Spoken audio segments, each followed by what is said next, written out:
Fuck yeah, hold on, it's not a mine. Woo!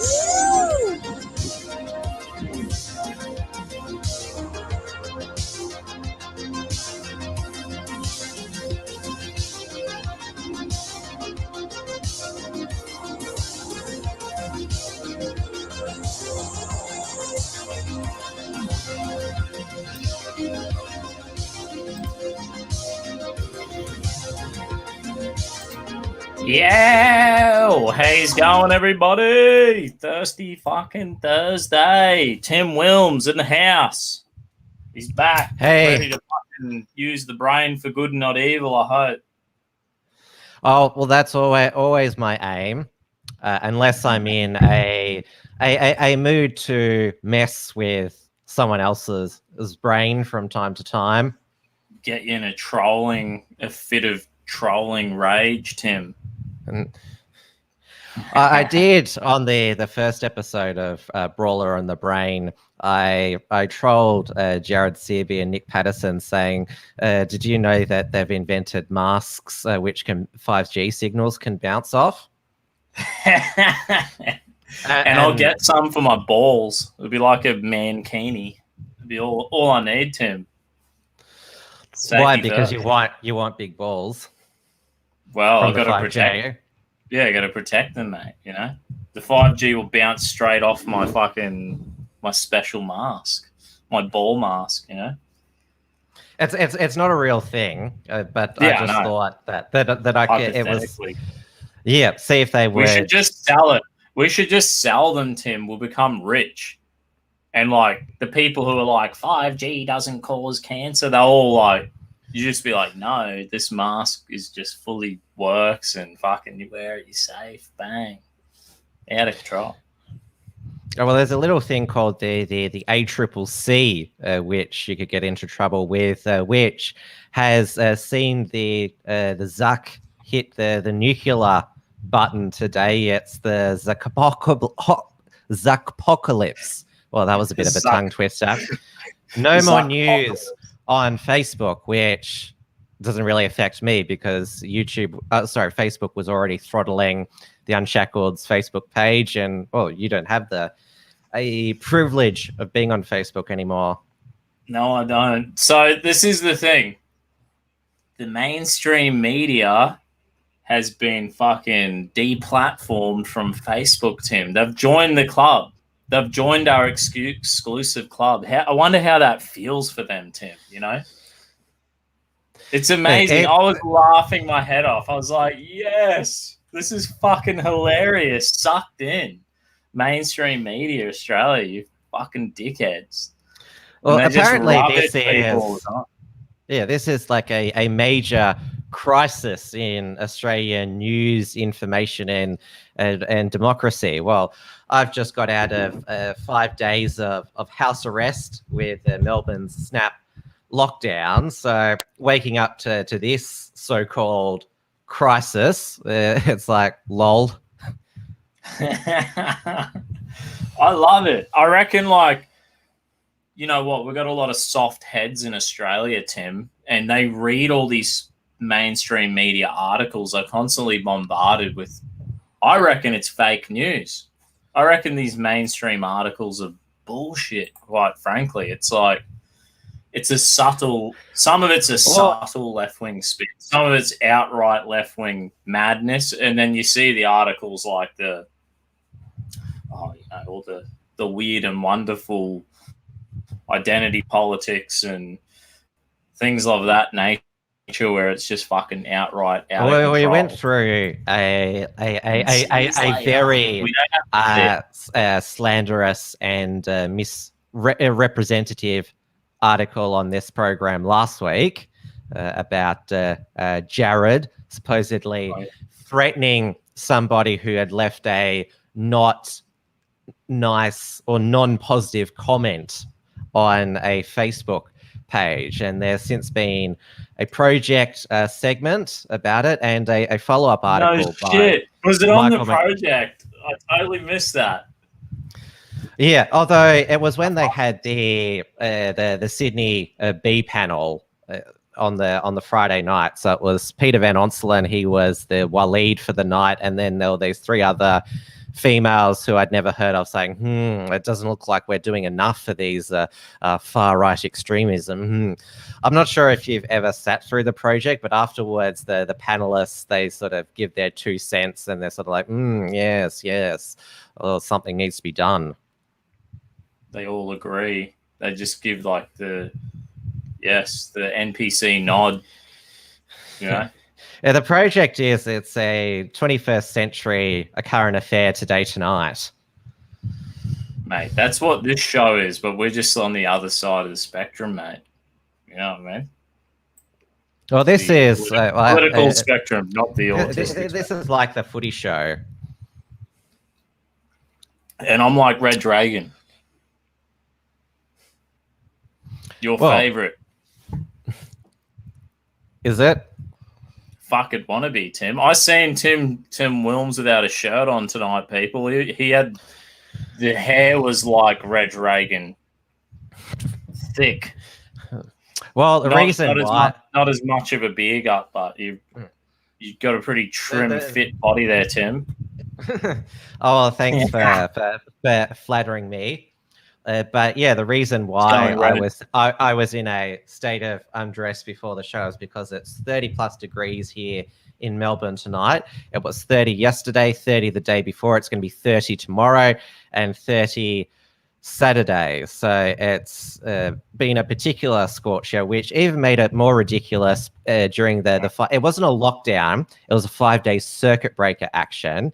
You had to wear masks outside. Now you only have to wear masks outside if you can't socially distance, but there's still a drongos today who haven't got the memo and are still wearing their mask out in public. And they tend to be of the older generation, mostly female as well. Yeah. And it's like, I want to see someone with a dog, like walking the dog with a little fucking mask on the dog. Oh, yeah. I've seen plenty of them in Melbourne. Not a mask on the dog. No, not on the dog, but walking their dog. I want to do that. The next time they do that, they like make us wear masks in Brisbane. I'll just have to borrow someone's dog and chuck one on the dog's face and go for a walk. That'll be a good censored episode. We could, though, in Melbourne, drive our cars for the 4, obviously, essential reasons without a mask on. And like your Health Minister, Yvette Daft, said, yes, you have to wear a mask driving solo. Oh, it was fucking retarded. I couldn't believe it. I never wore a mask. So... I wonder if the police radar cameras 15% pick up that drivers who are not wearing masks during that time. Yeah, that'd be hard, yeah. Ballycopter reckons Reg Reagan would smash Anthony Mundine. Fucking oath he would, mate. Reg Reagan's the stud. He's like my spiritual father, Tim, Reg Reagan. I look up to that man. I'm not a big boxing follower, or more of a team sport follower, such as the AFL soccer and the cricket. But you know who Reg Reagan is? Reg Reagan is the dude. He'd like have the mustache on the footy show, and he'd do all the like funny man on the street. Are you talking about the NRL footy show? Yeah. No, well, I'm based in Melbourne. AFL. Yeah, AFL footy show. It was always the NRL footy show. It was on like 11:30 at night after the AFL footy show. So yeah, down here in Melbourne, it was all about, for the first decade, Eddie Maguire, Sam Newman's antics, and Trevor Marmalade by the bar. Yeah. Nice. By the bar, so they're sitting there, would they actually neck a beer or what? Like on TV? Oh, well, Sam Newman, he got into trouble once because he decided to grab a bottle of Jim Beam from Trev's bar shelf and pour pure Jim Beam and drink it. No shit. And that dude's pretty based, right? He's a bit of a Oh red yeah, pill. Sam Newman. He throughout the years has had no time for PC garbage. He currently hosts his own independent podcast now that he's been fired from Channel 9. He was fired in the middle of last year because what was it that he? Oh yeah, because he called George Floyd a piece of shit. That's why he got permanently sacked from Channel 9. So he hosts his You Cannot Be Serious podcast with Mike Sheehan, former chief football writer for the Herald Sun, and Don Scott, former Hawthorn player. Very politically incorrect personalities. And Sam Newman, of course, was a big opponent of the lockdown that we suffered through last year, and in fact even got threatened with an incitement charge because he tweeted, "Wouldn't it be lovely if there was a massive protest against the lockdown?" The dude sounds like a stud, and I can't say that I know much about the guy, but he's in his mid-70s now, but he looks still absolutely amazing. Yeah, fucking oath. What a stud. Good on him. Mr. I mean, he's had just followed up by E-Live. How you going, mate? Yeah. He's had a bit of Botox, but that only obviously does the forehead. I mean, the rest of his bit of snake venom, mate. The rest of his physique. I mean, he's going to live probably another 20 years. He's gonna, and every extra year he lives is going to piss off the lefties even more. Like they still are so angry that Rupert Murdoch's still alive. Obviously, they are happy today that Rush Limbaugh, the pioneer of conservative talk radio in the US, passed away at the age of 70 from lung cancer. He pretty much indicated that he didn't have long to live. So today's news was not unexpected. Yeah. Was he a chain smoker? Would he jump on the stoogies, have a big cigar, and fucking... Or was he just like one of these random things? It sounded like it was more one of these random things, like breast cancer or prostate cancer. Yeah. Sometimes. Must have just breathed some cement sometime, whatever. Breathe some shit in, whatever. Genetics, blah, blah. Anyway, so didn't he pioneer like the 3-hour talk show or something? Like a 3-hour conservative talk radio. Because the US until the mid 80s had what was called the fairness doctrine, which meant that a broadcast radio had to be politically balanced. Sort of like how the ABC is supposed to be politically balanced. Yeah. And so Ronald Reagan removed that, and so you could host opinion shows on broadcast radio, and so it exploded. But Rush was one of the pioneers, the highest rater throughout his entire life, and he also had his fair share of controversies. I think probably the most you would say one that blew up the greatest was when there was this Georgetown University student, Sandra Fluke, when Obamacare came in, it mandated that health insurance companies, even religious ones, had to provide cover for contraception. And so she testified before Democrats in Congress saying that I need contraception covered by my health insurance because it costs over $1,000 over a semester. And so Rush Limbaugh said, Sandra Fluke, she wants to be paid to have sex. What does that make her? Makes her a slut, makes her a prostitute. She wants to be paid to have sex. Yeah. And so Obama was the president at Well that done. time, and he was like, "This is a teachable moment. Women should be allowed to speak in the public sphere without being called names." And Rush, he continued to like double down. He's like, "Oh, if we're going to like pay for this sex, we want something in return." And I'll tell you what we want. We want the videos online posted of all this sex so we can see what we're getting for our money. So like he was one of those people that always doubled down. Yeah. He's having a fucking crack, mate. Speaking his mind, and putting it back on. Yeah. I remember when that happened. I used to watch Fox News and shit back in the day. And, you know, they were like hammering away, like, why should Catholic private health insurance companies have to provide women with the pill and all this shit? Which is fair enough. You know what I mean? I reckon that's fair enough. That's a violation of people's conscience. Or religious liberty, which we don't have that in Australia at all. And you reckon ScoMo is going to bring that in, the Religious Freedom Act or whatever? Religious Discrimination Act. Well, it looks like he's put it on the back burner. We haven't heard anything about it.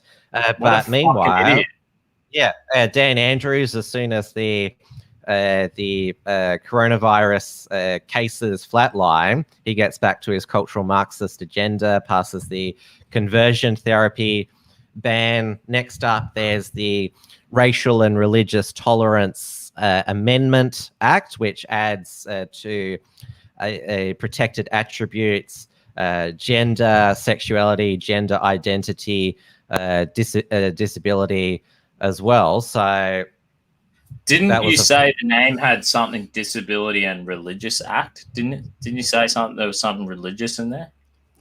Racial and Religious Tolerance Act, but it's a Victorian Act. About this. Where's the religious protection in that? It's mainly been used to protect Muslims, as Blair Quattrell, Neil Erickson, and Chris Shortis were convicted over that beheading stunt in Bendigo for inciting severe ridicule, contempt, and revulsion for Muslims. Fined $2,000. There hasn't been. That was ridiculous. There hasn't been a criminal case of people prosecuted for Christian blasphemy. Do Christians even give a fuck? I don't even know. I mean, I used to be a youth leader for like 8 years. People would come in there all the time, fucking mentally ill locals. One of your youth kids threw a fucking rock at my car. I'd be like, yeah, all right. Sorry, lady. And then I'd go give my youth kids an ear bashing. But, I guess, I don't know. Well, what was that? There's a lot of assholes out there. These fucking lefties are like surreal. I reckon the trick in life, Tim, is you have to like avoid these people. You need to do like your own self-vetting. Whenever you meet someone new, you need to be like, how you going? Lightly test them where they're at. If you get a little, hint of them being like a left-wing social justice warrior type, my advice is to just be like, lovely to meet you, and then go to the other side of the table, or just try to stay away from them. Don't even be in earshot of them, because that's all you can do is be like politely avoid them. In Victoria, you do that with people who say that Dan's doing a good job. They stand with Dan. They're called the Dan stands. Stand with fucking Dan, mate. Jesus Christ. What are they like? You reckon they are dole bludgers, or you reckon they're people who are like, I'm just glad I got to stay at home and fucking work from home and bludge for a change? They're the people who can still get their paychecks working from home on Zoom and can order Uber Eats every night if they wish, and at night have cocktails with their friends on Zoom as well, so their life doesn't change too much. Where for somebody in hospitality and entertainment or fitness industry, their life gets majority of fucking people, I reckon, the bulk majority of people, who the fuck, how many people's jobs, or what percentage of jobs can transfer over to Zoom? You reckon 20% of the economy, Tim? Or you reckon more than that? You reckon 30 off the top of your block? Well, I doubt there's you can't taste a food food off Zoom. Entertainment, beers, whatever, food, getting out there, cleaners, I don't know, heaps of fucking parts of it. And there are also people who are terrified of the coronavirus, and every time they hear about a cluster of cases, they worry it's going to spread and go to get tested. I just saw earlier tonight that they've detected coronavirus fragments in some poo in suburban Melbourne. So there's been an alert put out. I'm not sure if they do that in your city, testing the poo there. I heard they said something that they found some up in Townsville in the sewage plant. No, how long ago was that? It was a while ago, but they were like, there's no confirmed cases up here. So it was, floating around up there somehow. The anal swab test will be around soon, Tim. And game changer. With this Holiday Inn cluster, there was, patient 17 who they tested 4 times and couldn't get a conclusive result. It was either a negative or a weak positive. So they assumed that she was a positive just to be more cautious, conservative. But I was half expecting either Dan or his testing commander or one of the journalists to ask, have you considered anal swabbing her to just get that extra layer of accuracy? That 6-inch anal swab, mate. Sure, they would have loved it. I've got a dude named Biden in the comment section. How you going, mate? Yes, we're live. He thought it was a pre-recorded episode. How come your ex tagged? Does that mean how I've been like, you can't donate to me lemons anymore? I know, the bastards. I wonder if I could restart a whole new D Live channel and just get maybe. So I'm going to try that next week. Over in simulcasting tonight on the WilmsFront channel, because the Unshackled channel has got another strike because of a report from Tiger Mountain episode with Richard Wollstonecroft, where he talked about a possible Italian connection to US voter fraud. And of course, you're not allowed to say that anymore. So Unshackled Productions for the next week, at least, will be on this channel. I've still got the Entropy donation platform on the WilmsFront live chat. So over on WilmsFront, I'm putting that link in where obviously you can not just send through a donation, but send a question as well. Bloody oath, mate. I'm just right up. Yeah, old mate saying vote Biden. He said Baker Alaska got everyone banned off D Live. That's right. I don't know. They demonetized a fuckload of people on D Live. I was lucky enough not to have my channel fucking taken from me, but it's still there. We're still going live. Just can't get lemons, but that's all good. Yeah. We're both demonetized on YouTube. Your D Live is still monetized, eh, Tim? Yes, though I don't give up much. We need to use your D Live and just be like, nah. Mate, the D Live lemons were fucking good as to me, dude. I was getting paid from D Live. They were paying me every month. You just cash it out. Fucking, I think every 2 weeks or something, you cash it out. Yeah. Lemons, they're not a real cryptocurrency though, because they're linked to Amazon's payment systems. All right. And we've seen what Amazon is capable of when they pulled the plug on Parler. Parler is back, but in my opinion, it's very buggy, and well, they've got a watered down free speech policy. Yeah, and what's the fucking what do they give you? 20 strikes or something like that? Or they give you like 20 chances? Well, Milo got banned right away because he said he was going to publish Ben Shapiro's phone number. Didn't they get him back? But I swear I've got an article here. There was a censored TV article about it. Oh, he's And back I haven't now. even fucking read it. Yeah. I think they banned him, but they brought him back. I don't know. Bans then unbans Milo Yiannopoulos. Apparently, I heard him say in his Telegram or somewhere, he's like, now that I'm not gay either, but yeah, because he's undergoing reparative therapy, which, if he was in Victoria, he'd be banned from doing.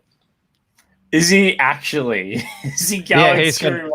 Yeah. He's confirmed that he's undergoing reparative therapy. Are you serious? What happened with his husband? Or did his husband cheat on him or some shit? I don't know, but yeah, divorce. I'm pretty sure that I seen his on his Telegram, and like I rarely jump on the guy's Telegram, but I swear the one time or a handful of times I'm on there, and he's like, "My husband cheated on me. I need a new partner." And he's like, I'm devastated. Maybe that's why. I mean, he's always been an asshole. So one day, hopefully, I can have him on my show. That'd be fucking hilarious. I mean, your colleagues now at Censored TV. I'm sure he'd say yes. I'm sure he would. Maybe he would. It'd be out of control. Yeah, you've just got to get him on a time when his power's not going to go out, because there have been a couple of occasions where he's agreed to be on a live stream and the power's cut out. True. Why the fuck's the power get cut out? I don't know. I'm not. I don't know much about his electricity, but that would suck massively. Oh, well, the show would go on. Get him on for fucking 10 minutes. I reckon I could, like, it would be funny to have him on and then have him, like, abuse the shit out of me. You know, just, like, trigger him into, like, a state of rage. Like, I'll be like, oh, nah, man. I'll just say something like, nah, man, you got to be more tolerant. And he'll just be like, he'd just fucking rage. Has he gotten... obviously, he's rage posted on Parler, Telegram, and Gab, but I've never seen him get vocally angry, agitated. He's always very composed. Oh, you got to watch his censored TV, man. He fucking goes ballistic. We've got a super chat over on the WilmsFront Entropy from Kanof for 10 Australian dollars. He says, "A beer's on me, mad lads. Cheers." Fucking nice, mate. Well, I'm drinking Southern Comfort, which is the only sort of bourbon I like. I'm on the Iron Jacks because I'm a tight ass, and it was the cheapest beer going. But yeah, I'm gonna attempt like Lent, Tim. Even though I'm not a Catholic, but I want to participate in this cultural phenomenon and this tradition. So what I'm going to do, I'm only going to have 2 beers on a Thirsty Thursday and beers at the pub with the boys, because I know it's like common for Christians to not drink for Lent, but I'm just going to be like 2 beers Thirsty Thursday and beers at the pub with the boys, which should only happen like once a week or once a fortnight. Well, there's no coffee, no sugar, no fast food. Oh God, that'd be a massive, like, half of your lives when you're allowed on Facebook were you down at Macca's or KFC. Fuck yeah, mate. I was a binge fast food beer drinking machine. And now with the apps, the Macca's and KFC apps as well, there's always 25% off. There's all these deals stalking me, Tim, tempting me. but I can't do it. I'm not doing it, Tim. I'm just going to go healthy. I think it's 6.5 weeks, 40 days, whatever that is. So that's me, Tim. I'm going to be like a ripped savage by the end of this. Hopefully I'll have like transcendent spiritual growth. That's the whole point. If my religion and faith isn't about some kind of spiritual empowerment, I don't know why anyone would be bothering with it, to be honest. But do you know that there's a secular Lent month, Dry July, where you give up alcohol for a month? And I think that was the biggest. This is why I want to do Lent, because I love to get on the piss, and when everyone's doing Dry July or Sober November or what are they? What's that one? Sober October. And all these things. And last year I was like, fuck, I could totally have a crack at that. But I was like, why would I want to participate in one of these new age gay fucking fasts? November is gay in my opinion. Everyone having like Freddie Mercury looking mows during November. And then there's the like the 19-year-old guys who still haven't completed puberty and have the pathetic little chipper. Chipper. I don't mind the chipper, you know what I mean? For me, it's like, see, this thing with the fasting thing, I'm not going to jump on the bandwagon on one of these fad month no alcohol things. I want to do the traditional thing where I know there's potentially hundreds of millions, if not a billion people who may be participating in Lent. I'm participating in an ancient culture and tradition, our ancient culture and tradition. So hopefully it has some kind of transcendent effect, spiritual help for me. But yeah, the Movember thing, see, my missus, when she has her birthday, she always says, shave the beard off. You can't have a beard for my birthday. And then by then it's like getting too hot to have a beard. And then I end up going all summer without a beard. But I like to keep a mustache, a little chipper. I agree with your wife. You should listen to her. Shave the beard. Yeah. You don't like it, Tim? I've never freshly shaven stud. Yeah. I mean, I haven't shaved today, and it's irritating me so much. I love having a beard. I just came off maybe 3 months of having a mustache, pretty much, or really light stubble. And now I'm a few weeks in, maybe a month in. I don't know how long I've been growing this for, but it feels so much better for me. I don't know. I like a close shave. Every day, Tim, you just get on there. Most days. Well, I'm very hairy, as you saw before, so I get 5 o'clock shadow. Bang. There you go. Tim Wilms, you would grow a sick beard. Just a savage beard, mate. Probably, change yes. The whole dynamic. Wait till winter and have a crack, Tim. You need to just be 12 weeks, Tim. If you haven't grown a 12-week beard, I get to a 12-week beard and I'll be like, fuck, I need to shave it. It gets massive.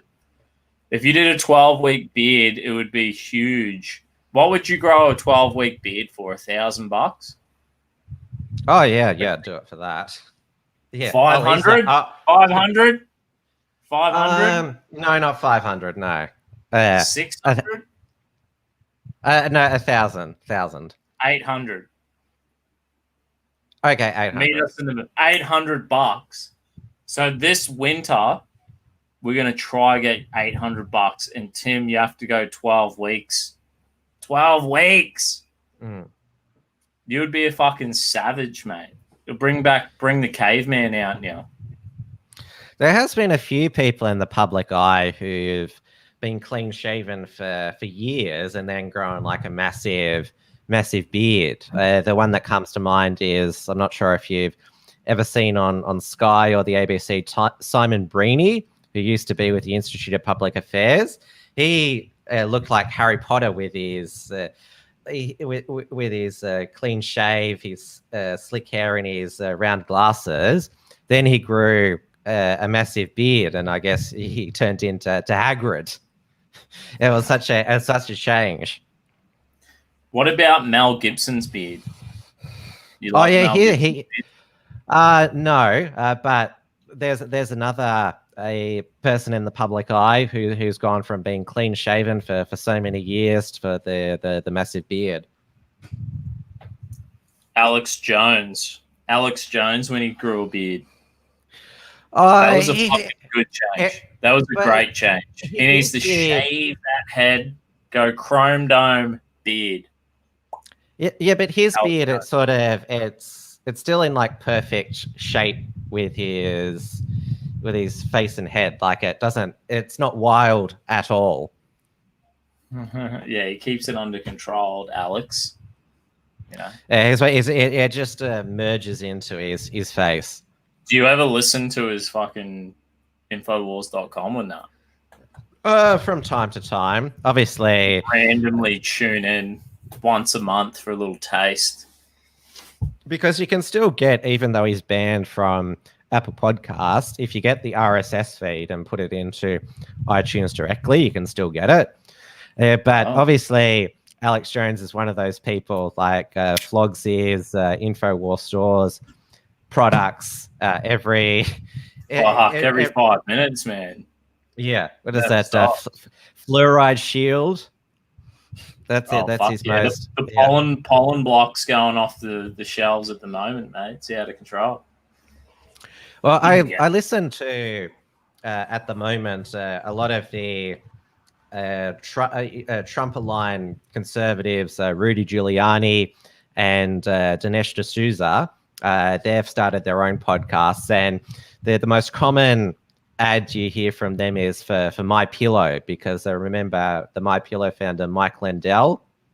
He's being cancelled, deplatformed. He's also being sued for talking about voter fraud. And all the retailers such as Bed Bath & Beyond have dropped his products. Have you seen his Mike Lindell? It looks like Tom Selleck. Bring up a photo of him. Fuck, I don't even know how to pull it up. No, what's his name? MyPillow, Mike Lindell. Type that in. MyPillow.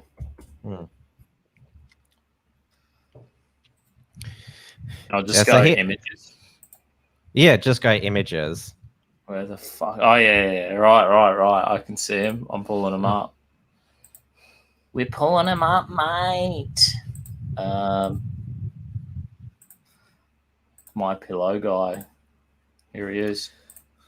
I'd never heard of this company until there was. Fuck? It must be some damn good pillow. There he is with the Make America MAGA hat on. Yo. He fucking loves it. I want to get one of these pillows. What did the dude do, Tim? He's based as fuck. Well, I just said to you, he talked about he's spoken about voter fraud too many times, which I shouldn't talk about now, given what's just happened to one of our Unshackled videos. You can't talk about voter fraud anymore. It's a no. Naughty. Can't do it on YouTube. Oh, what is it that voting company is slapping prominent personalities with $1.3 billion lawsuits?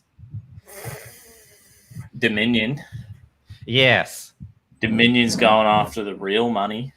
Yeah, well, Sidney Powell. What happens if it backfires? What happens if they take it to court? What happens if Rudy Giuliani takes it to court and goes, yeah, I'm going to fight this because I believe this is legit? Well, Sidney Powell has said, bring it on. So it'd be interesting. But yeah, it's a pretty staggering damages claim.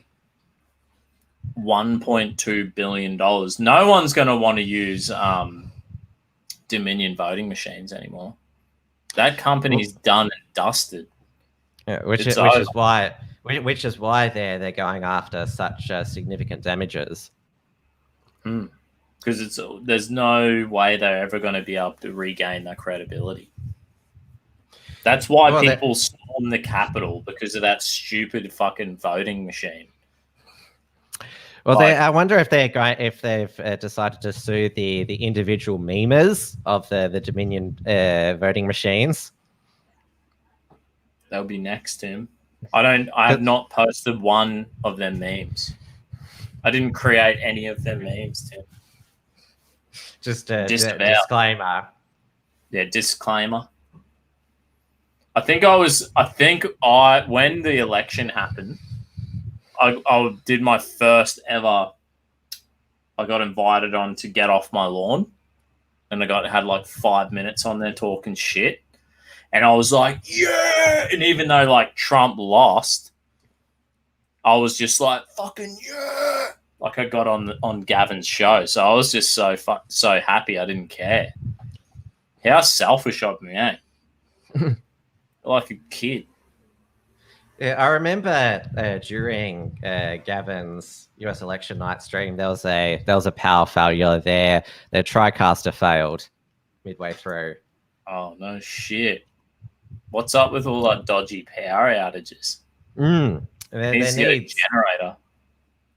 Well, they're based in I think Florida, not Texas. Have you heard about the blackout in Texas at the moment? Yeah. I got fucking dudes in me Telegram chat who are like, fucking no power, and apparently the water pipes are like freezing, and then the water pipes are bursting and fucking water out in people's houses and freezing, and it's terrible. The big freeze is happening in the northern hemisphere at the moment. Must be pretty late winter. How the hell did that happen? Global warming? Global cooling? What do they call it? Climate change? Oh, perhaps just it's seasonal. Or maybe I didn't actually follow what Punxsutawney Phil said on this Groundhog Day, whether he predicted 6 more weeks of winter, because that certainly seems like what's happening over in the northern hemisphere, and it seems what's happening down in the southern hemisphere, because was that mid-February, and 30 degree days here in Melbourne. This is the hottest that it's consistently been all summer. Damn! Did you listen to Elon Musk's podcast with Joe Rogan, his latest one? I'm not a Joe Rogan fan, and Elon Musk, I just don't think he's a bigger genius as everybody claims. I mean, the reason why he's the world's richest man is because there's enough people who believe in him who are prepared to invest in his company, just like there are a lot of people who believed in GameStop a few weeks ago. Fucking eyes. Now, I reckon Elon's having a good crack, but he's having a good crack. I didn't really... I thought it was strange how he banged on about like having a carbon tax in the Joe. Yeah. And like the funny thing is, he's like, I've left everyone's pulling out of California. It's like there's more referees than there is players on the field. He's going on how big government and all these taxes are ruining everything. And then next minute he's like, we should put a price on carbon. And it's one more tax. Chuck, he's a very eccentric businessman. Well, what's the expression? Stable genius. Stable genius. Yeah, every at that point, like I knew he was pushing the point, and he's like, yeah, well, if we put a carbon tax on, people will automatically respond, and there'll be investment into carbon-free energy production and all this stuff. That's why. Yeah, that's true. Like people will try to reduce the amount of tax they're paying, but well, how much tax and regulation do we need? You know, well, we had the breaking point. Infamous carbon tax in Australia during Julia Gillard. We've been there, done. What did that last? 5 minutes or something? Like 6 months or something less. Didn't even get off the ground. Now it's, what is it? Renewable energy target. So what's the other term? Clean energy target? Or what remember Turnbull's national energy guarantee? Yeah, well, now they're all signing these things, or they're saying like, we'll be fucking carbon we weren't any carbon neutral. Monoxide. Yeah, by 2050. Well, so like, you got fucking 29 years, Tim, and we're going to be carbon neutral. I won't have a car in 29 years, Tim. Apparently, I won't have a car. I'll have an electric car. Yeah, have you heard that Bill Gates, he's just released a climate emergency book? Climate change is his next crusade after the vaccines. I'm not sure if it's true, but I've seen it circulating around on Facebook, which is why I said I don't know it's true. Some article. That Bill Gates wants us to eat synthetic beef. I know. Fuck. I read that this week, and I was like, dead set, Tim. Last night I ate steak for dinner. I woke up, I cooked a steak for breakfast. I had steak for smoko and lunch. I had like 4 steaks. I didn't have any steak this afternoon, but I love steaks. I had some lamb chops just before we went on air. But did Bill go after beef particularly? Bill was like, no beef. The beef industry's got to go. Yeah, or because is of he the going cow after all redneck? Well, the cow farts with methane, they're particularly high in emissions. So you can still have lamb, you can still have pork, you can have chicken, you just can't have beef. Why the fuck would anyone go for, if they're like, you're at the restaurant, Tim, and they go, you can have the synthetic steak, you can have a genuine lamb chop, you can have a genuine fucking bacon, or real chicken, or you can have the synthetic steak. One's going to go for the synthetic steak.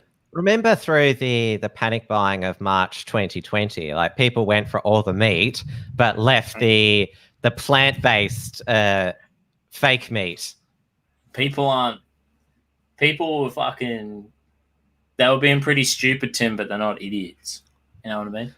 Well, not that desperate. I'd rather say just have a sandwich rather than eat some fake. Just have some bread with butter on it and hold the fucking fake meat. Yeah, the vegan fucking ham or whatever it is. We've got another super chat from Kanoof, $3 Australian. Thank you so much for these super chats, Kanoof. You might not think Elon's smart. Well, I never said that, but he's doing something we wish we could as kids. Starships is what keeps the fans going. Yes, I definitely agree with that. He is obviously his ambition, trying to get to Mars. That certainly gets people excited. The last Mars spaceship that he had crashed on landing. Yeah, I mean, I like Elon. I like listening to that podcast. He was realistic. He's like, if we get to Mars, it's going to be terribly hard and difficult for everyone involved. It's not going to be easy. He's like, there's going to probably be people who die. Like, he's straight up. He's like, yep, people will die. Astronauts died in the Apollo, or the US shuttle program, and also cosmonauts died as well. I like everything Elon Musk does. And I always say this, Tim, if I could drive an affordable electric car, like I got solar on my roof, I got solar power, solar hot water, rainwater tank.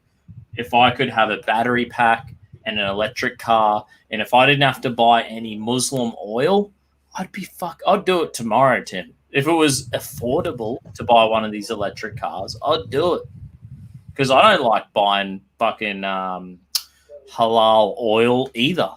You know what I mean? I reckon it's a great idea to get oil can't be halal. It's not. It's halal oil, Tim. That's what I call it. Yeah, We're coining the phrase. So what did the Arabs slit the throat of the oil rig when refining the oil? It's all the dead dinosaurs from billions of years ago, Tim. They were all halal slaughtered. Allah, great Allah, the fucking fallen angel, the devil. You know, he killed all the dragons and turned them into oil for the false prophet and his followers. We've got a few more comments from Knuth, which I'm prepared to read, given that he's been so generous tonight. He said, Bill Gates is the largest farmland owner in the USA, taking out the competition. Yes, I do know that that's true. And yes, that could possibly be the case, that he is wanting to own all this farmland to basically so farming can't take place on it anymore. What a fucking piece of shit. So that's his game. He's bought the farmland and he's just like, we're not farming this anymore. We're going to plant trees on it. No more beef will be on these properties. Well, it's like there's the energy company in Australia was at AGL. They don't want to sell the power station in New South Wales. They want to own it so they can close it down, so they can be carbon neutral. You sons of bitches. Yeah, they're like the woke and powerful, Tim. They're amazing. And Knuth has also said you have to crash a few to work out how to do it right. Yes, obviously, great inventors, trial and error. And yes, nobody died in that crash landing. So... Hey man, I don't give a shit if we go green, as long as we can fucking all have as much electricity as we want. And I want to colonize the stars, Tim. Fastest internet that you can download. He talked about the fucking satellites beaming us down some sweet internet. Imagine imagine the fucking, Saharan African people living in the middle of fucking nowhere, and they'll be like, get some $50 smartphone, and they're like, yo, beamed up on that internet. I don't know if it's going to be good for them. I think it's going to be worse. Well, we're more coming to the realization that it's social media that is being the toxic influence, not the internet itself. And I'm glad that today Facebook has self-destructed itself, because the media has in a sense sabotaged themselves because Facebook, I think quite rightly, it didn't want to pay news publishers for driving traffic to their platform. Like, the Unshackled has a Facebook page, and it's good that I get web traffic from Facebook to the Unshackled. That's good for me. And so what's the logic that because I'm benefiting from Facebook, that I should get more from that? How does that make sense? If they click on your website, don't you get ad revenue or an opportunity they could donate? Yeah, you engage with new consumers. Yeah, and so this news media bargaining code has backfired on the mainstream media. Facebook is basically, with Zuck hitting this nuke button, Facebook is going to be so boring now. It's fucking awesome. I love it. I reckon it's great. All the news has been deplatformed in Australia. It's brilliant. Because we can't sit there and say our opinion. I was going out interviewing people, Tim, having a fucking go. Man, you tell me, Tim, were you ever once offended by any of my man in the street interviews that I posted on Facebook? I was always real nice. I was just like, hey, mate, let them have their say. Didn't give a shit. Maybe you rabbited on a few times when you should have just let the person speak, but yeah, certainly not offensive. Nah, I was just probably half cut and fucking telling them what I think more than bloody them telling me what they think. But that's life, mate. That's the way it is up in Queensland. Once you get someone started, you know. But there you go. I was out there letting people have a say, and they were like, "Nah, mate, we can't let people have a fucking say. You're deplatformed." You lost 2 accounts, didn't you? Yeah, I lost my second one too. Yeah, I didn't hold my breath on that one. That was more of a like, how long will this last? You know what I mean? Well, you're part of a growing club.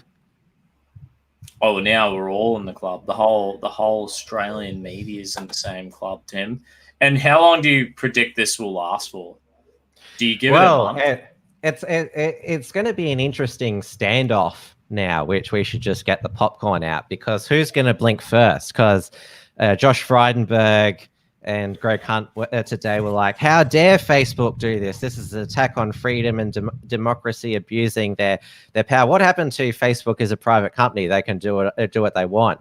People who say that, they say that when Facebook does something they like. So when Facebook bans a patriot activist, they're like, well, Facebook is a private company, they can do what they want. But say Facebook bans an Antifa account, how dare they? This is a suppression of speech. So they're selective capitalists. And what's now going to happen on elections? Like if this stays in place, I don't think it will. But imagine if this stayed in place to the next federal election. Well, apparently today, the WA opposition leaders page, Zach Kirkup, his page is empty, but Mark McGowan's is not, the WA Premier. Oh. And why? Is it because he just spammed his own fucking Facebook page with shitty articles or what? I don't know. There should be an explanation, but Zach is certainly not something special. We were talking about renewable energy before. Zach Kirkup, he's a Liberal, and he's proposed a net zero emissions for WA of all places by 2030. I mean, he's a 33-year-old whippersnapper, as they'd say. He's obviously wanting to be bold, innovative, but yeah, he's just completely going the wrong way, out of his depth. Have you noticed the amount of like hydrogen power? There's like huge, and they want to like invest in hydrogen, and like I think it's like a great idea, but is this where they think they're going to get all this? They're going to turn the, because everyone's like, well, solar and fucking wind is not enough. You know what I mean? We need a fuckload of batteries. Even Elon Musk said it. They need so many batteries to make that viable, right? So they're well aware that they need something like hydrogen. And I noticed the amount of articles that I'm reading about hydrogen, investment in hydrogen, fucking research in hydrogen. I'm like, right, is this going to actually take off, or is it all fucking talk at this point? Well, Scott Morrison has been talking about a gas revolution as well, because Australia has so much natural gas. And so obviously gas has less emissions than coal. It still has emissions. So this is and then gas, apparently the gas can get, they can set it all up for gas, get it running, and in the future they can modify it for hydrogen, apparently. Yeah, that can be an added benefit. Yeah. That's the idea, to have a more affordable, easier path to net zero emissions. I reckon that's a good idea. I've heard this spoken about how gas can easily be converted to like hydrogen and stuff for hydrogen use. So I think that might be the go. That's like a good transition. Let's do that for fucking 20 years or 15 years and then transition to hydrogen, because it's going to take a fuckload of time to do. Did you see this thing about the China has said how they're not selling rare earth minerals to America, and that's like a lot of the defense force contractors, even the windmills and shit, rely on this these rare earth minerals. Apparently 80% of them are found in China. They make the jets that we've just purchased. I think there's 75 of them or some shit coming to Australia. We need them. The F-15 joint strike fighters. They need these rare earth minerals. And then the Pentagon has reached out to Australia, and apparently we have a fuckload of these rare earth minerals. Oh, we've got so much natural resource and minerals here. And this is obviously China has been throwing its weight around, particularly to us with their tariffs on barley and the seafood and the coal blockade. But it's not working out the way that they expect it. And of course, all we've done is just hurt China's feelings, which they're very Chinese Communist Party has very fragile feelings. But because they blockaded our coal ships, they had power shortages, and because they didn't want to take our seafood, a lot of Australians could have $20 lobster for Christmas this year. Yeah, no, we did at my house. We were straight on them fucking awesome, delicious lobsters. And don't forget the Australian wine boycott as well. The goon. The fucking Chinese, they love our goon. What's going on? Who can resist cheap Aussie goon? Tim Wilms, how much is it for a sack of goon down your neck of the woods? $12. You can. It's excellent value. You can get a bottle of wine for less than $10. And well, I remember the motto at the end of last year was "Defeat communism, so drink for victory." And of course, Aussies would love that. Bloody oath. So have some Aussie wine with your Aussie lobster. I'll have to have apparently the trick is I'm doing Lent. The trick is to just be like a very long communion on Sunday. I just get smashed on the goon. Yeah. Bread and wine. Yeah. Do a bit of ODing on the blood of Christ. Yeah, mate. Loving it. I had me Aboriginal mate, right? This is a funny story. Me and my mates, I was like, oi, we're doing communion. Come around. And then all these blokes come around. We did a Bible study. And we just ate bread and drank goon the whole time. And we just got smashed, eh? It was fucking awesome. And then a week later, I was at Kmart and it was my mate's wife's Aboriginal. And she's like, don't you send my husband home drunk again. And gave me an ear bashing and Kmart. I was like, no worries. All good. But we did it right. We hooked in. Mixing bread and alcohol, that brings to mind there could be a yeast overdose. Mate, you got to fucking just hook in, Tim Wilms, every Sunday. There's some here. They found, I think, the world's oldest brewery in Egypt, Tim Wilms. Maybe I'm Egyptian. Mm-hmm. I think the Scots originated from Egypt. Yeah. And then we were like, fuck this. We set up a few breweries and then we bailed out. Do you walk like an Egyptian? Oh, yeah, mate. I do. I have a weird-shaped skull like an Egyptian. And I love beer. Apparently these guys loved beer. A 5,000-year-old brewery, Tim. Isn't that... This is just an amazing part of the beer culture. Forget mummies wrapped in toilet paper. This is the this is the big thing. Yeah. When was the first alcoholic beverage brewed? Yeah. And this is a brewery. They're saying it's a brewery, Tim. This is like mass production. These people have a great history, a great culture. I think we're all connected. It goes back.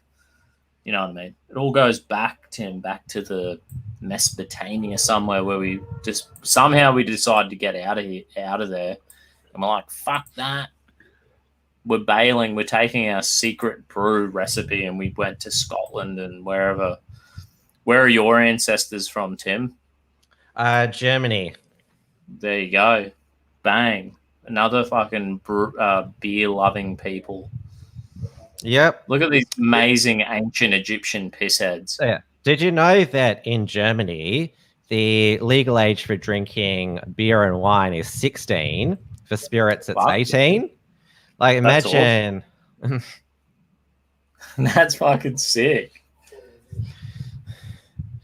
Imagine this hieroglyphic. Imagine these hieroglyphics, Tim.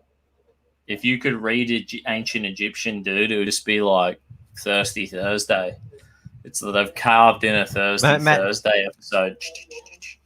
Maybe you like to crack the ancient Egyptian code. Maybe you have to like drink a certain amount, and then it makes sense to you. Fucking rip a beer bong and a shoey, and then you just like it's all makes sense now. It's amazing. There's here's talking about culture and tradition, and we're delving in deep. Tim, we're delving in deep. There's another there's like a Russian. Have you heard of the Night Wolf Russia bikie gang? No, I haven't. Yeah, so like Vladimir Putin like loves these guys. Yes, I heard about Four Corners this week. Obviously, we've heard about Russian interference during the whole of Trump's presidency, but this was an interesting. I haven't got around to watching it yet. We've heard a lot about Chinese espionage in Australia, but this was something different. Russians, in Australia. Oh, that's Putin's patriots. Bang. The old Night Wolves. I remember like watching some shitty documentary about the Night Wolf bikie gang in Russia years ago, and they have like their clubhouses set up like Mad Max, like the Thunderdome. So it's already tied back. They already admire the Thunderdome. They already admire Mad Max. That's a bit of Australiana. You know what I mean? And Putin loves these dudes. And apparently they want the Night Wolf gang to go global. And they're setting up, apparently there's a chapter in fucking Brisbane. And they don't admire Putin. Like, I don't think they're into the communism stuff. They're just fucking mad patriots. You know what I mean? Well, Putin, you would say, is more of a fascist leader. The economic system of Russia currently, with the certain oligarchs getting special privileges, others being persecuted, it's certainly that form of state. You wouldn't say state controlled, but a state working together with selective capitalists. Yeah, for sure. This is the proper They're saying there's only 50 members in Australia. Yeah. What I've just described is the proper definition of fascism, not the Antifa definition of fascism. Yeah. It's nationalistic socialism, essentially, like fascism. That's sort of what you just described. Do you know what I mean? Is it not? The national socialism and fascism are different. Yeah.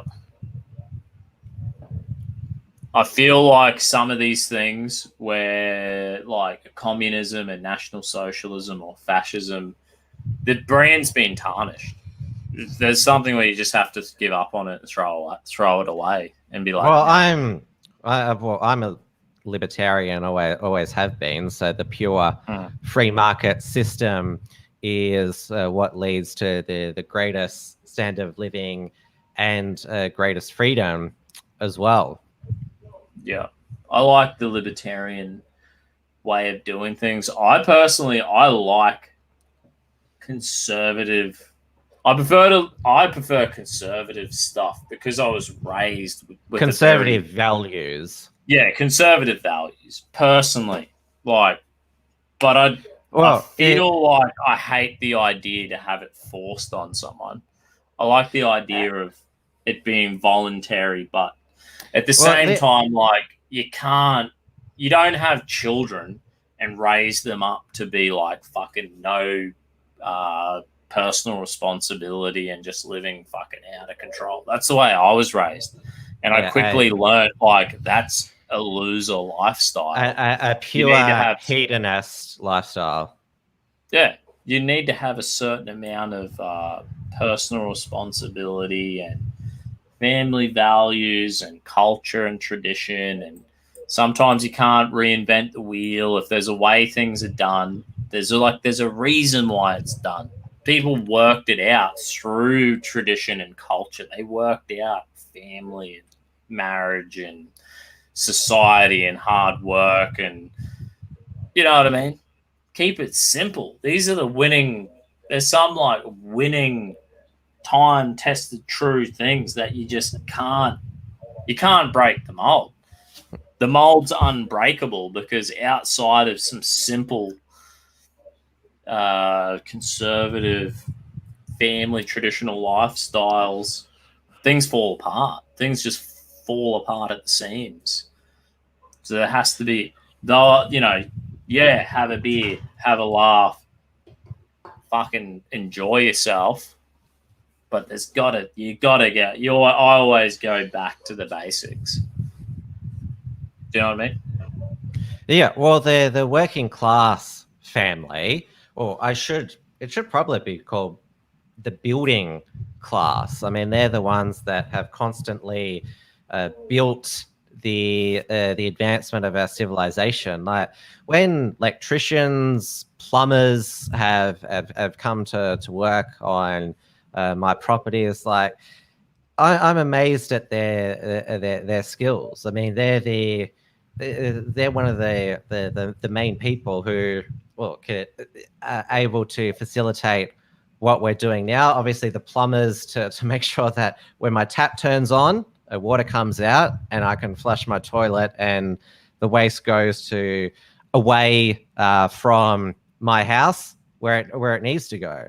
I mean, those working class manual skill jobs, they're the one makes the world go around. The builders who build the buildings that we're in, the engineers as well. So the fact that the roads that we travel on all of a sudden just don't collapse and we fall into some sort of sinkhole. Mm-hmm. Yeah, it's like just the practical, real life, what we need. Even Elon Musk, like even going back to that dude, you can tell he's like an engineer. He's just wanting to solve some problems. He's not like, I went to university and I used my brain to fucking get an arts degree and study sociology and tell the world why everyone's a fucking, modern day sinner. We've all fallen short of the fucking woke left religion. Like, how pathetic. What a fucking waste. What a fucking waste of these people who probably have a decent brain on their head and could contribute something decent to society. And there's all these simple things that we can appreciate in life, like the fucking houses we live in, the car we drive, the local mechanic, the bloke who fits your tires on your car, the dude who's pouring my schooner, whatever. Well done. That's so much more. The dude who's there fucking making sure the fuel pumps into my fuel tank, right, is much more valuable to me and you too, Tim, than some of these fucking weird cunts these days. Well, to go back to what we were talking before, the people working from home on Zoom all day, some of them say if they're in the legal profession, or for example, they provide a vital service. But there'd be a lot of people, if you can do your job from home on Zoom, there should be a question. Well, is it that a significant job for society? Obviously, you can't do plumbing, construction, concreting at home. Like like the buildings are physically somewhere else. What do they do? What are these Zoom call people doing? I work in the HR department. You know, were they selling insurance? Though, yeah, great. There's some of these people, all right. Like maybe they're making sure someone has an insurance claim, or fucking does changing your fucking mobile internet plan. I don't know. You know what I mean? But I'm ringing, hey mate, I've just broken down. RACQ, can you come fucking pick me up? I don't know. Some of these jobs are all good. I know my missus' brother has one of these jobs. He's working from home. Some insurance bullshit. I don't fucking know.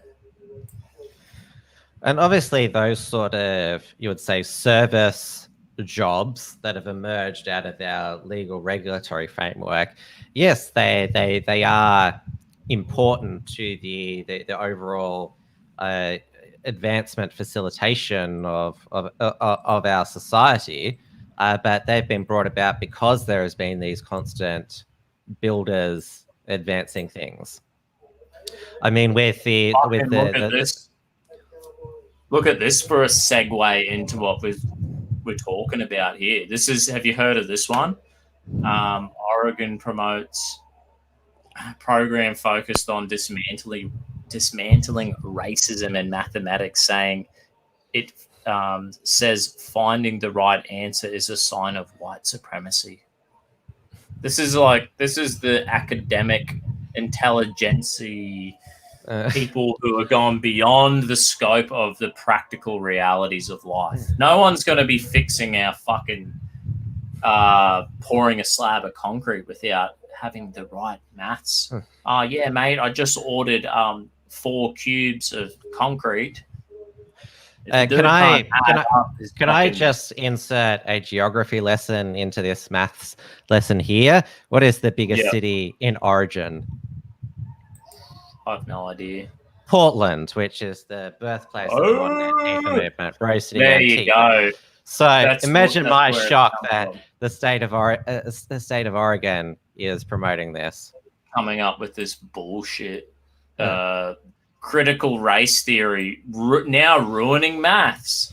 Congratulations, thanks, critical race theory. Yeah. And like, you know what I thought when I read this, I instantly thought it's like, I think I read a bit of the article and they were like, you shouldn't have to prove how you worked out your answer. There's some shit like that in this article, right? Have you seen the kid who doesn't prove how he worked out the fucking answer has cheated off the bloke or chick sitting next to him. That's why there's no working out. That's how I passed school, Tim. I fucking cheated. Now, this is just giving people the green light to cheat. That's all this bullshit is doing. Have you seen that modern education short clip where the comedian Neil Kohler goes into a uni class and the question is, what is 2 + 2? And he says 4. Incorrect. The correct answer is gender equality. Like, it's the ultimate exaggerated form.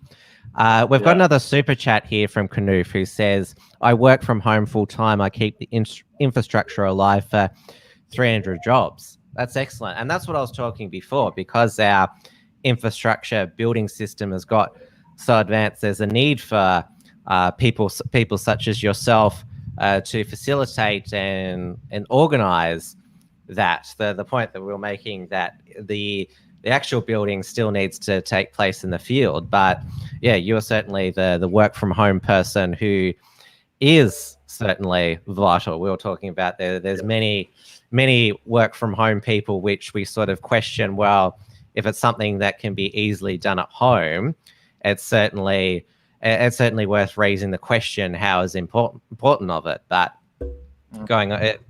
just commenting on your job, Knoof, yes, yours, wherever you do your job, whether it's you do it from home or an office, or even say at from a beach internet cafe in Thailand, it's still an important job.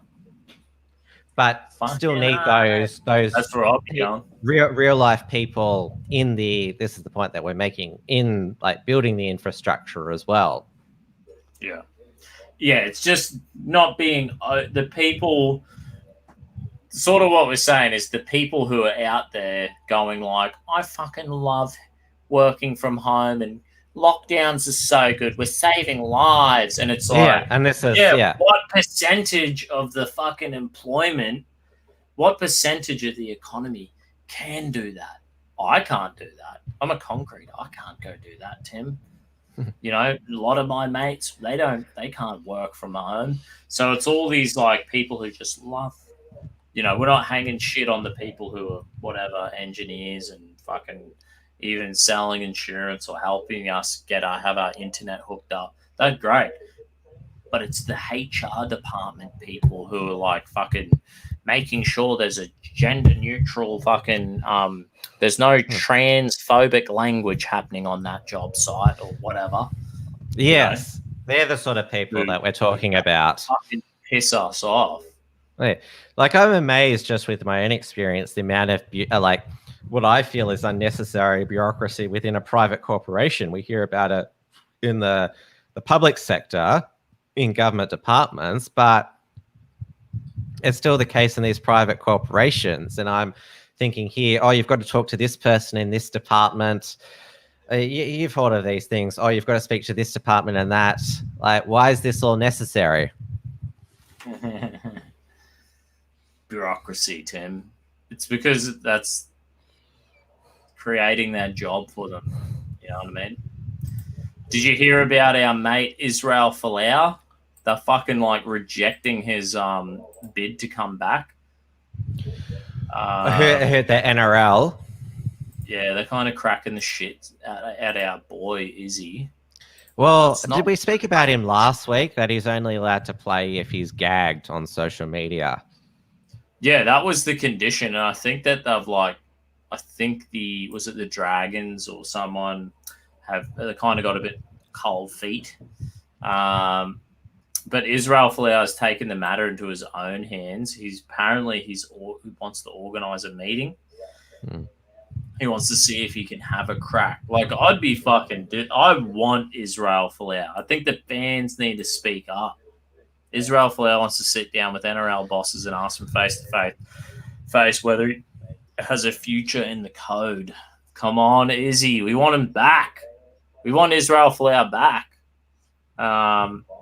He's 31. Well, he doesn't have many years left in him. You know what I mean? And even before he was an outspoken Christian, I don't say that in a pejorative sense, he was a fantastic player. Remember that the AFL poached him to launch their Greater Western Sydney franchise. I mean, that's how much of an asset he was considered to the AFL, and they're trying to get into rugby league heartland in Western Sydney. Like, that's he's been around for over a decade. I mean, he's more than just his faith.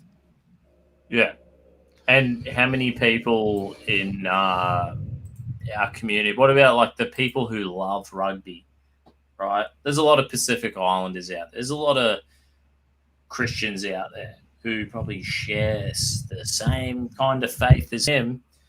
And, are they going to support the population, the Pacific Island population of Australia and be like, you know what, we'll give the guy a crack?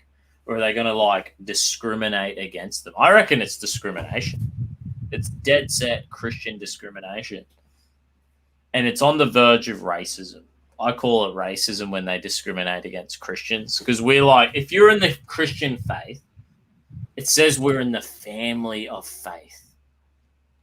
We're the family of faith. Now, when you're a family, it's like a deeper, it's like a culture, it's a heritage, it's a tradition. It is connected to your racial heritage. It begins to become a point where it becomes a part of your heritage. And then it becomes racism, Tim. Racism. And that's the way these fucking lefties want to say all the shit. I think it's been race card on everything.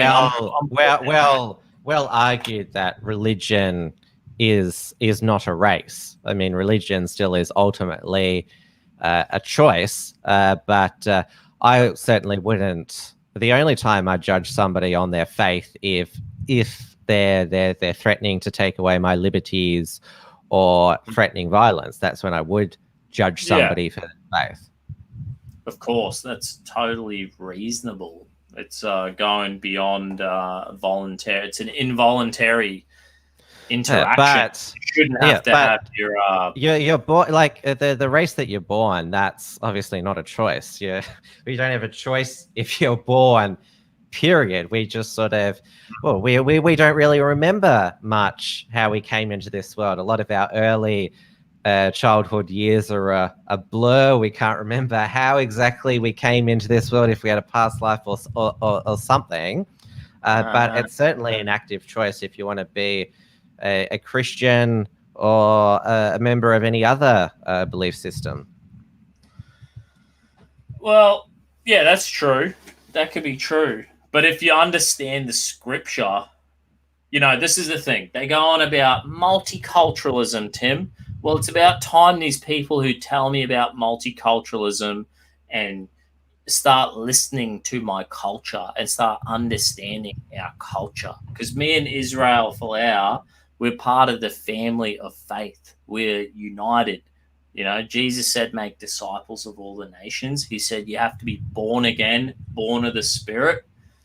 And it's Jesus's blood that saves us. And we are united. We're born again. We're the Christian race, Tim. We're a Christian race.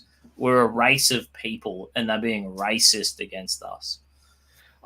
Just like when I criticize Islam, I'm called a racist. The mainstream media calls me a racist for criticizing Islam. So I'm calling the mainstream media and the NRL, I'm calling them out. I'm saying they're racist to Israel Folau. I'm putting it back on them. Well, you're trying to turn their logic against them, which is, it's certainly, I think, a fun and worthwhile exercise to do, because they hate being accused of the things that they accuse you of, because they always like to believe that they have the highest standards, yet, as we know, the biggest practitioners of double standards. They are. They're the practitioners of double standards, Tim. I just feel like the discrimination against our culture and our tradition is gone beyond the point where now the very essence of multiculturalism is under threat, Tim, because my culture, mine and Israel Folau's culture, is being discriminated against. You can describe Christianity, the Christian lifestyle, as a culture, certainly. And it's my heritage, it's my culture and my heritage, Tim. How many generations of people does it have to be Christian handed down as a culture where it becomes a part of your heritage? You know what I mean? How many generations? Heritage, 10? You'd say at least 2. It sort of becomes a family tradition, then a tradition, and then it's heritage. Yeah, so they're discriminating against my heritage, my culture, and my tradition. They're definitely going after my heritage, my culture, and my tradition. That's who these Definitely, people are. even something quirky your grandfather did that he's passed on to your father and then to you, that can be considered a family tradition, which grows into a tradition, which could grow into a heritage. Damn straight. That's what I want to do with trying to do my version of Lent.